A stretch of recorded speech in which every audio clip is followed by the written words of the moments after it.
जय हिंद। इस वीडियो में भारत के प्रमुख जो कि आंदोलन हुए हैं उन सभी को जानने का प्रयास करेंगे, क्योंकि यह वीडियो आपके लिए बहुत ही महत्वपूर्ण होने वाली है। क्योंकि यहाँ से जो कि स्टार लगा लीजिए, यहाँ से आपके 2 नंबर के प्रश्न आने की संभावना ज़्यादा रहेगी। कंप्लीट वीडियो को देखें, क्योंकि यहाँ पे जो सभी आंदोलन हुए हैं मैंने उस प्रकार से लिए हैं जो कि आपके एग्जाम संबंधित बहुत बार पूछे गए हैं। यहाँ से प्रश्न जो कि मैंने यह हस्तलिखित नोट्स इस वीडियो में सभी लिए हैं, जो कि मैंने एकदम पॉइंट टू पॉइंट मैंने इसमें नोट्स में लिए हैं, क्योंकि यह वीडियो आपके लिए बहुत ही महत्वपूर्ण है। कंप्लीट आपको बार बार कह रहा हूँ, कंप्लीट एंड तक देखें, क्योंकि यह वीडियो आपके लिए बहुत ही महत्वपूर्ण है। जैसे भारतीय राष्ट्रीय कांग्रेस की स्थापना, यानी स्थापना कब हुई थी? 28 दिसंबर 1885 ईस्वी को भारतीय राष्ट्रीय कांग्रेस की स्थापना हुई थी। जब इसके संस्थापक कौन थे?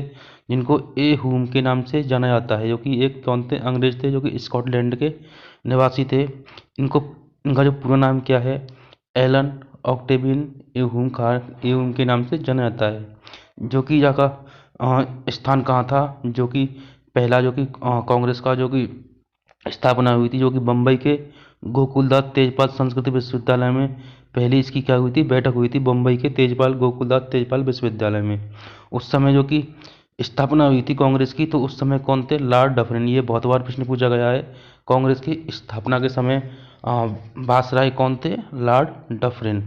दादा भाई जो नौरोजी हैं, यानी दादा भाई नौरोजी ने इसका नामकरण भारतीय राष्ट्रीय कांग्रेस किया था। यानी भारतीय राष्ट्रीय कांग्रेस किसने किया था? दादा भाई नौरोजी ने इसका नाम भारतीय राष्ट्रीय कांग्रेस किया था। पहले इसका नाम क्या था? भारतीय राष्ट्रीय संघ था। यानी पहले इसका नाम था भारतीय राष्ट्रीय संघ। इनका नाम परिवर्तन करके दादा भाई नौरोजी ने भारतीय राष्ट्रीय कांग्रेस कर दिया था। होम रूल जो कि आंदोलन है, जिसे होम रूल लीग के नाम से जानता है, जो कि 1916 में होम रूल लीग की स्थापना की थी। जो कि आंदोलन जो कि आयरलैंड के एक होम रूल आंदोलन से प्रभावित था। यानी एक आयरलैंड में यह आंदोलन चला था, उससे ही ये प्रभावित था, जो कि भारत में यह आंदोलन प्रारंभ किया था 1916 में। ये बहुत बार पूछा गया है। होम रूल लीग की जो स्थापना किसने की थी? यानी बाल गंगाधर तिलक थे और एनी बेसेंट। इन दोनों ने होम रूल लीग आंदोलन की स्थापना की थी। यानी इन दोनों ने इनका सहयोग किया था। यानी बाल गंगाधर तिलक थे बेलगांव, जो कि पुणे में पड़ता है बेलगांव, वहाँ से इसका सहयोग कर रहे थे। जबकि एनी बेसेंट मद्रास से इसका सहयोग कर रही थी होम रूल लीग आंदोलन का। अब देखते हैं रॉलेट एक्ट। रॉलेट एक्ट 19 मार्च 1919 को, यानी 19 मार्च 1919 को रॉलेट एक्ट की स्थापना हुई थी। रॉलेट एक्ट क्या है? यह एक क्या है? काला कानून था, जिसके अंतर्गत किसी भी व्यक्ति को संदेह के आधार पर गिरफ्तार किया जा सकता था। यह कानून बिना वकील, बिना अपील और बिना दलील के नाम से जाना जाता है। क्योंकि जब यह रॉलेट एक्ट आया था 19 मार्च 1919 में रॉलेट एक्ट आया था, जब उसी समय क्या क्या हो रहा था? बहुत सारे आंदोलन हो रहे थे। तो अंग्रेजों ने सभी को शक के आधार पर गिरफ्तार करने के आदेश दिए थे। तो इसलिए इसे क्या क्या कहा? इसे बिना वकील, बिना दलील और बिना अपील के इसे काला कानून के नाम से भी जाना जाता है। इसलिए जिसका जो नेतृत्व कौन करते थे? एक थे सैफुद्दीन किचलू थे और एक थे सत्यपाल। ये दोनों भाई भाई थे। ये दोनों इसका नेतृत्व करते थे। यानी ये पंजाब के कौन थे? नेता थे दोनों। यानी सैफुद्दीन किचलू और सत्यपाल जी कहाँ के नेता थे? पंजाब के ये एक नेता थे दोनों।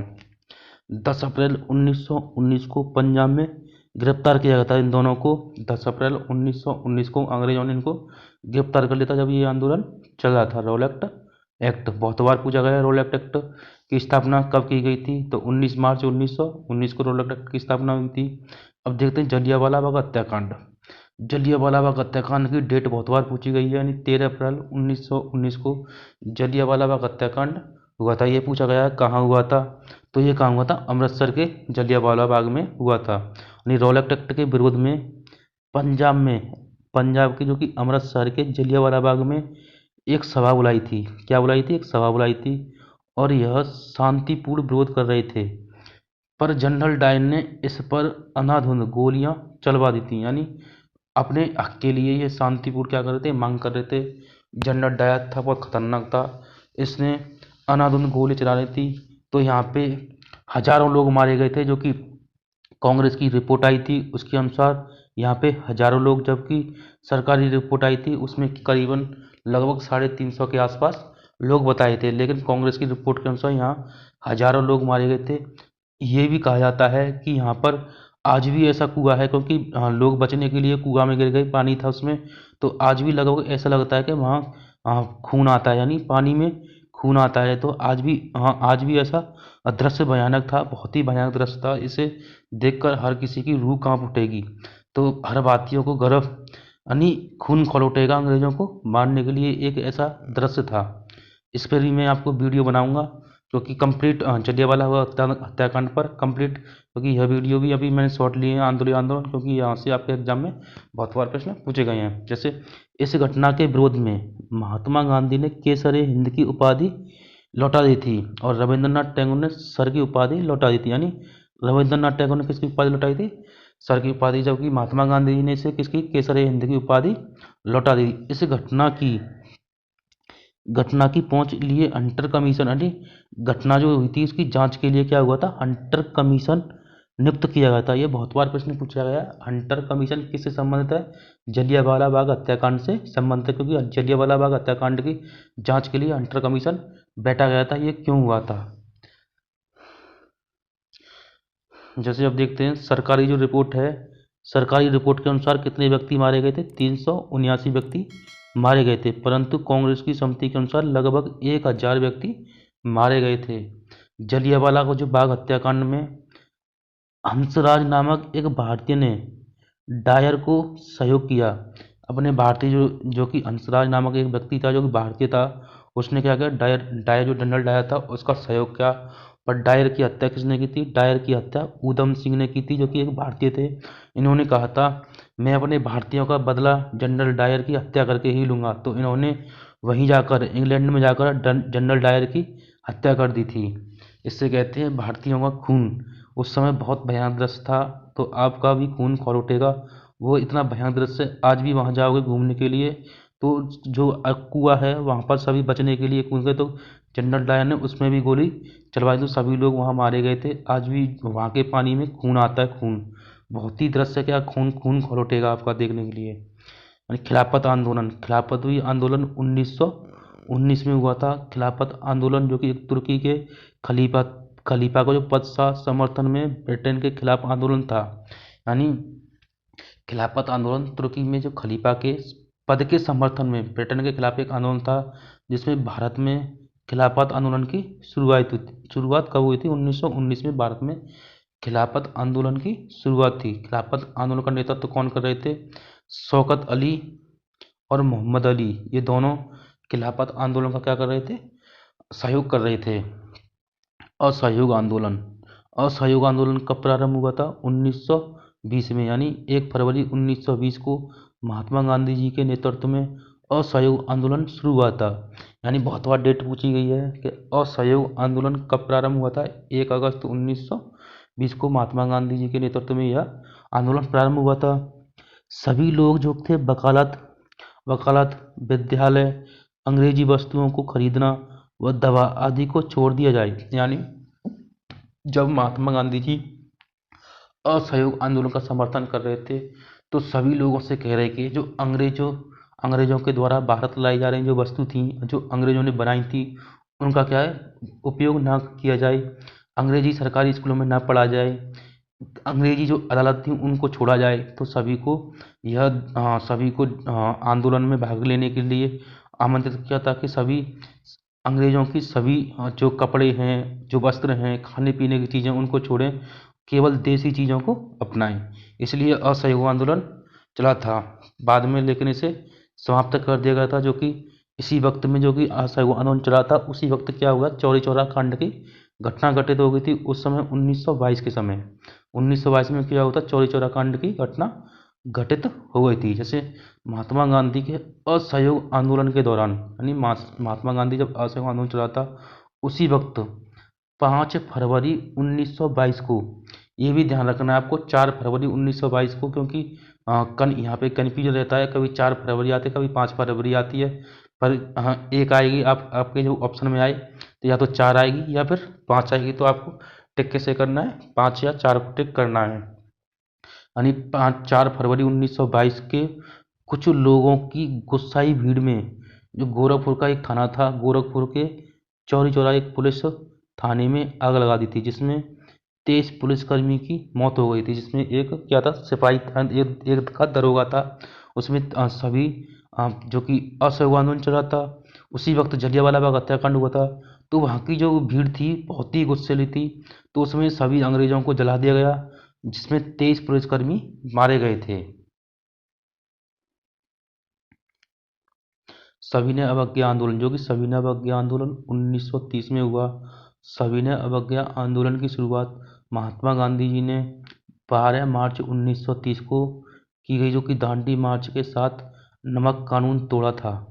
31 जनवरी 1930 से महात्मा गांधी जी की मांग थी कि 11 सूत्रीय मांग बात की गई थी। यानी सविनय अवज्ञा आंदोलन में क्या थी, गांधी जी ने 11 सूत्रीय मांग थी। बहुत बार पूछा गया है सविनय अवज्ञा आंदोलन किससे संबंधित है, 11 सूत्रीय मांग से संबंधित है।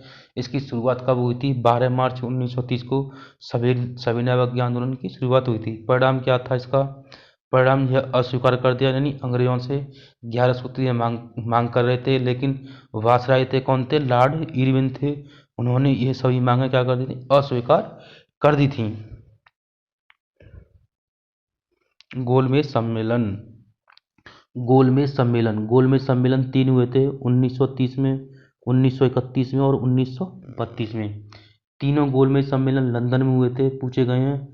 गोलमेज सम्मेलन कहाँ हुए थे, लंदन में हुए थे, ये भी पूछा जा सकता है। पहला गोलमेज सम्मेलन कहाँ हुआ था, आपको कोई कन्फ्यूजन नहीं होनी है, क्योंकि तीनों गोलमेज सम्मेलन कहाँ हुए थे, लंदन में हुए थे।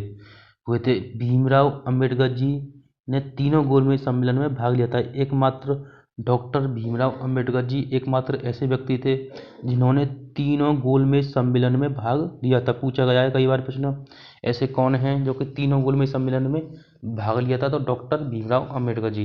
इन तीनों ने तीनों गोलमेज सम्मेलन को ने क्या किया, भाग लिया था। तीनों गोलमेज सम्मेलन के समय इंग्लैंड के प्रधानमंत्री कौन थे, रैमजे मैकडोनाल्ड, जो कि इंग्लैंड के कौन थे, प्रधानमंत्री थे। बहुत बार पूछा गया है।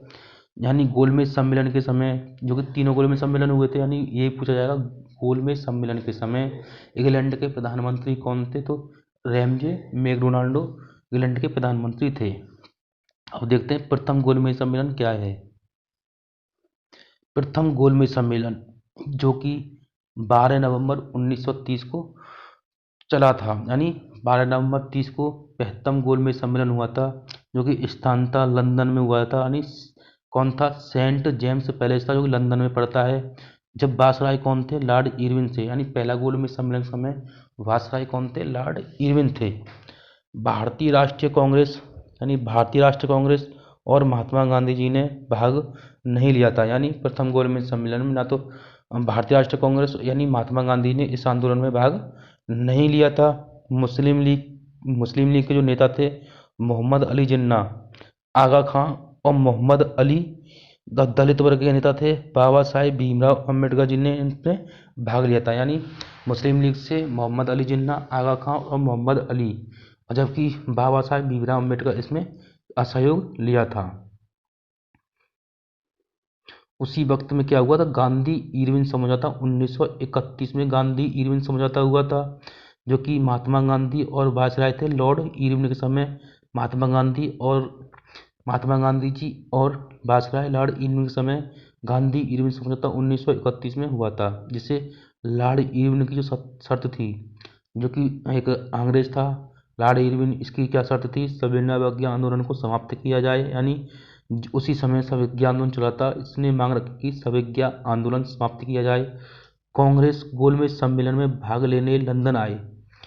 ब्रिटेन ब्रिटेन सामान का बहिष्कार न किया जाए, जो कि ब्रिटेन सामान हो रहा था उसमें, जो कि सभी भारतीय यूज कर रहे थे, उसको बहिष्कार न किया जाए। कांग्रेस लंदन आई गोलमेज सम्मेलन में भाग लेने के लिए, लेकिन महात्मा गांधी की जो शर्तें थी क्या थी, 11 सूत्रीय मांग को इन्होंने रखा था। इनकी 11 सूत्रीय मांग थी, इनको अपनाया जाए। दूसरा जो गोलमेज सम्मेलन लंदन में हुआ था, जो कि 7 सितंबर 1931 को हुआ था, जो कि सेंट पॉल पैलेस में लंदन में हुआ था। उस समय जो कि गवर्नर कौन थे, लॉर्ड लिथगो वहाँ के वायसराय थे। जो कि सम्मिलित सदस्य कौन थे, मुस्लिम लीग ने भाग लिया, जो कि मुस्लिम लीग से जो कौन थे, मोहम्मद अली जिन्ना थे, जो कि दलित वर्ग के नेता थे, बाबा साहेब भीमराव अम्बेडकर थे, जो कि कांग्रेस की तरफ थे, महात्मा गांधी थे। इनमें दूसरे गोलमेज सम्मेलन में बहुत बार पूछा गया है, महात्मा गांधी ने कौन से गोलमेज सम्मेलन में भाग लिया था, तो दूसरे गोलमेज सम्मेलन में महात्मा गांधी ने भाग लिया था। गांधी गांधी गांधी एस राजपूताना जहाज से लंदन आए थे। बहुत बार पूछा गया है कि महात्मा गांधी जी किस जहाज से लंदन गए थे, तो राजपूताना जहाज से लंदन गए थे। विस्टर चर्चिल ने गांधी जी को अर्धनगर फकीर कहा था। ये बहुत बार पूछा गया है, महात्मा गांधी को अर्धनगर फकीर किसने कहा है, विस्टर चर्चिल ने महात्मा गांधी जी को अर्धनगर फकीर कहा है।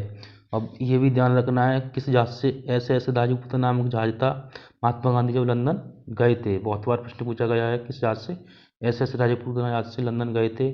और अर्धनगर फकीर किसने कहा है, विस्टर चर्चिल ने इनको अर्धनगर फकीर कहा है। अब देखते हैं तीसरा गोलमेज सम्मेलन। तीसरा गोलमेज सम्मेलन 1932 में हुआ था, स्थान लंदन में हुआ था। कांग्रेस ने इसका बहिष्कार के कारण यह सम्मेलन असफल रहा था, लेकिन कांग्रेस में इस आंदोलन ने भाग नहीं लिया था। इस तीनों गोलमेज सम्मेलन में एकमात्र व्यक्ति कौन है, डॉक्टर भीमराव एकमात्र ऐसे व्यक्ति थे जिन्होंने तीनों गोलमेज सम्मेलन में भाग लिया था।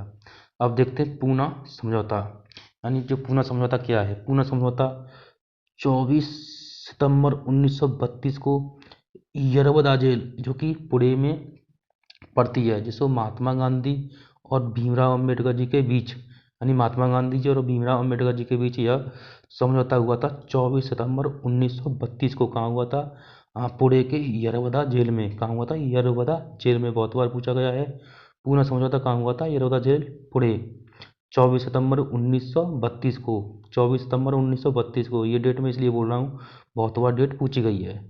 परिणाम क्या था इसका, केंद्रीय जो विधानमंडल में दलित वर्ग के लिए सुरक्षित सीटों को 18% बढ़ाया जाए। इसमें मांग थी डॉक्टर भीमराव अम्बेडकर की, जो कि केंद्रीय जो विधानमंडल थे जिसमें दलित वर्ग के लिए सीटें बहुत नामात्र थी, तो इसमें सीटों की बढ़ोतरी की है, कितनी परसेंट, 18% बढ़ा दिया जाए। और दूसरी मांग थी, प्रांतीय विधानमंडल में दलित वर्ग के लिए सीटों की संख्या 71 से बढ़ाकर 148 कर दी गई। यानी जो प्रांतीय विधानमंडल थे दलित वर्ग के लिए सीटों की संख्या 71 से बढ़कर क्या कर दी, 148 कर दी गई थी। पाकिस्तान की मांग 24 मार्च 1940 को लाहौर अधिवेशन में पूछी गई है कई बार। पाकिस्तान की मांग कब हुई, 24 मार्च 1940 को लाहौर अधिवेशन में मुस्लिम लीग ने पाकिस्तान की मांग की, जिसके नेता कौन थे, मोहम्मद अली जिन्ना थे। यानी पाकिस्तान की मांग 24 मार्च 1940 को कहाँ की गई थी, लाहौर अधिवेशन में। मुस्लिम लीग ने पाकिस्तान की मांग की, जिसके जो नेता थे मोहम्मद अली जिन्ना थे। कौन थे, मोहम्मद अली जिन्ना ने पाकिस्तान की मांग की थी।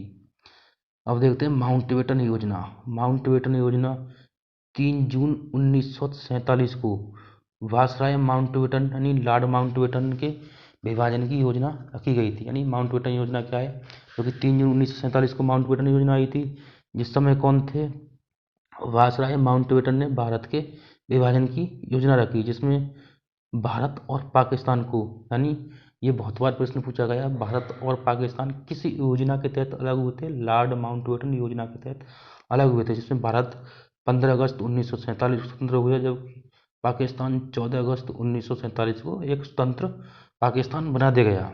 भारत और पाकिस्तान की सीमा रेड क्लिफ रेखा कहा जाता है। यानी ये भी पूछी गई है, भारत और पाकिस्तान की सीमा को किस नाम से जाना जाता है, रेड क्लिफ रेखा के नाम से जाना जाता है।